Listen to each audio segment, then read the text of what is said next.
change the rear gear case fluid on your Scrambler XP1000S, follow these steps. Park the vehicle on a flat level surface. Place the vehicle in park. Set the parking brake. Place a drain pan underneath the rear gear case. Clean the area around the fill plug in the right rear wheel well. Tip: place a rag in the bottom of the drain pan to prevent the splashing of oil. Remove the rear gear case fill plug.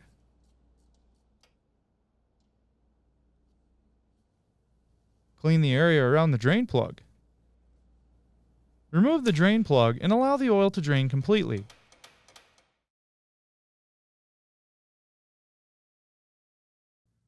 Clean any dirt or debris from the fill and drain plugs. Inspect the O-rings on both plugs and replace if necessary.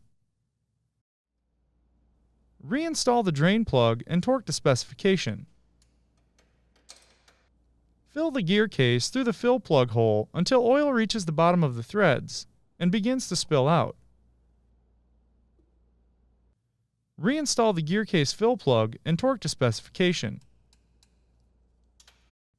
Clean any residual oil off of the vehicle and inspect for leaks. Dispose of the used oil properly.